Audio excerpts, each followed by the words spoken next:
Terror Assault Open Air with legendary Raven. How you doing? Doing good.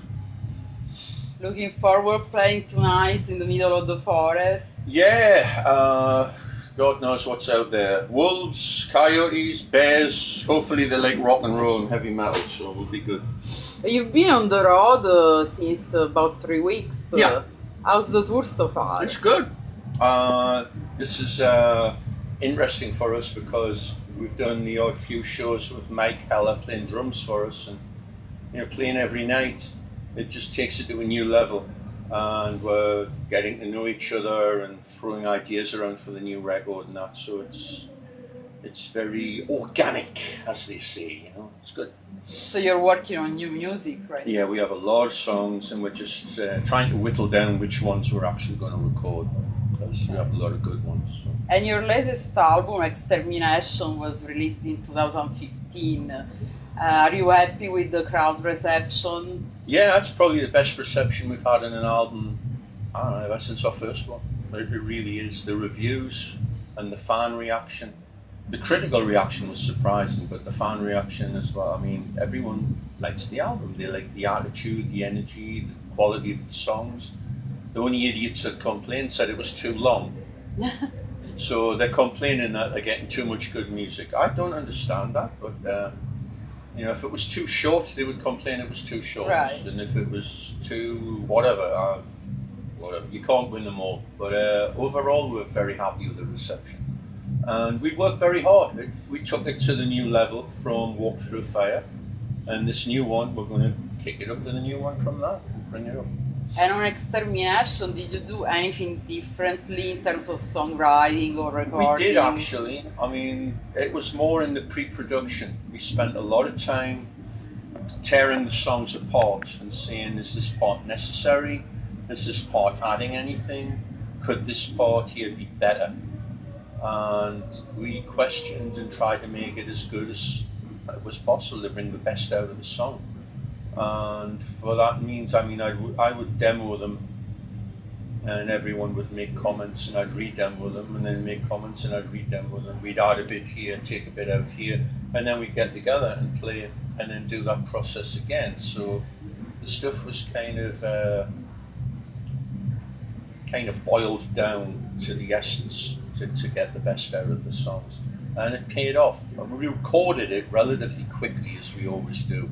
But all the work was done beforehand, and we learned an awful lot from doing that. I think it was, it's kind of a no-brainer. But the more work you put into it, if it's done right, you get a better result. We were happy with it come out. And what do you like most about the creation of a new album? I get quite excited sitting there playing guitar and going, "Oh, I've never heard that before. That's cool."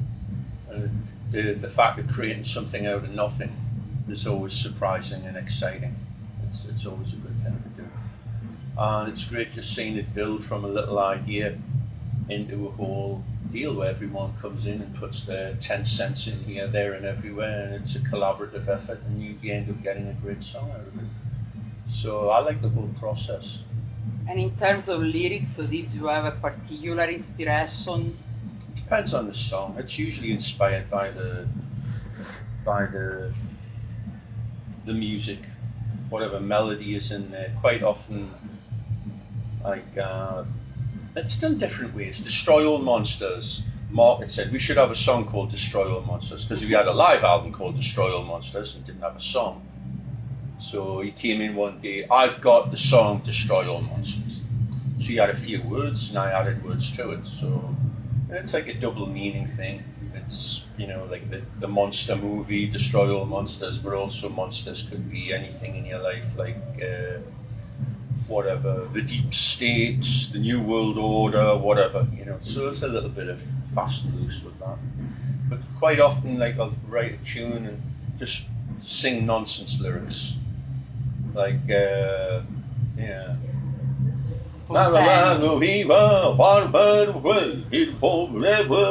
it's a good melody, okay. And then try to hook a title. And then what does that title mean? And try and make a story around that. And then it follows suit, and then it makes sense. You also successfully used crowdfunding for Extermination. How you came up with this idea? Well, it was taking us a long time to write, and because the three of us were spread all over the country, it was very expensive to get together and rehearse. And we were like, this is going to use up a lot of our money. How are we going to cover the gap? And a friend of ours said, why don't you try crowdfunding? So we looked into it and thought, well, what's wrong with this? You're giving the people what they want. And in this day and age, you lose so much from downloading. The crowdfunding kind of setup is that you're getting people to pay for the CD before it exists, so it can't be downloaded. Yeah. So you're selling the product before it can be stolen. So that's very helpful. And also enabled us to make the best album possible, because it would take longer to do it. Yeah. Then we gave back and say, okay, we'll do an album of covers, which was the Party Killers album, right. which was a lot of fun to do. People loved it, and we'll probably do the whole process again on the next one. Yeah, you're going We're getting ready to start that up. And we'll kick out to the fans. Any suggestions? What do you think? Right. You know, and when they come back and say we have to play all ABBA tunes, then we'll tell them to get lost. But I mean, there may be some, you never know. That's you always want a tune that no one's done, or no one's done justice, or something you can put the band's spin on it and make it your own a little. So it'll be fun. Speaking about the album of covers, how did you choose the songs? Well, the concept came from years ago. In the 90s, we were invited to some party from some guy that was involved with the band Rage, and it was all disco and it was horrible. We went up to the DJ, just said, "Can you play Queen's Sheer Heart Attack?" The dance floor cleared immediately, and we're just sitting there going, "Yeah, Party Killers," which is what we were. We killed the party. So we wanted an album of songs like that, and it morphed into songs that we grew up on. We had a little box of 45 singles, and it had, you know, like Thin Lizzy and David Bowie and Slade, and those were the songs we played. Do you miss anything of the metal scene of those early years when you guys started? To a large degree, it's kind of gone full circle, I think. It's underground again. Yeah. And that's kind of good. That's kind of cool. You got people who they're really into it. They're not fly-by-nights like it was in the mid-80s. It was like, oh yeah, it's fashionable to like this band and that band. And then when it turned to grunge, they would forget all those bands. And then when grunge went away, they'd go, oh, I'm into rap now. You know, it's not tissue paper, it's not underwear. You know, when we put on the metal, it's on for good. So that's the way I look at it, and that's the way a lot of the fans do too. If they're a fan of a band, they're going to stay with them, you know. So. Do you keep up with the current metal scene? I don't know, a lot of the current metal scene I would call metal. It's all, everyone gets subgenred to death. Yeah. It's, old school grindcore, or symphonic grindcore, or to me it all sounds like noise.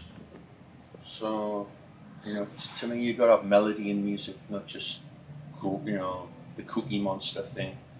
To me the Cookie Monster thing got old a long time ago. And there's so many bands copying each other. Yeah. It's very incestuous and there's no variety. So I'll look outside of that. I'll listen to a band like Crowbot, or Mark Tremonti's new band, or I'll listen to stuff totally outside of metal, or I'll listen to Rival Sons, bands that maybe are dipping a little bit further back, putting their spin on it and bringing it back in. But the so-called legacy bands, I mean, most of them are doing the best albums they've ever done. Megadeth, Saxon, Overkill, Metallica. So it's a good time. It's a good time. The older bands are stepping up and they're doing good work, which is great. Iron Maiden, of course, you know, so it's good. And what do you think of the music industry situation? The music industry? How it is now there is no compared music to... industry. Right. It's a complete joke. When you started, it was very different. They sell entire catalogues to Spotify and Pandora and get a lot of money for it. And then see to Spotify and Pandora, you can pay the artist, and they pay literally 0.00000027 per play, which is it's legalized robbery. Right. It's awful.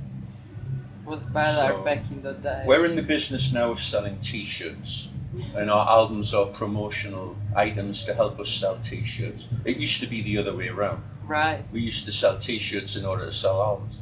So it's strange, it's curious, but at the end of the day, the one thing that's standing tall is bands going out and playing live, and that's what we're all about. We're a live band.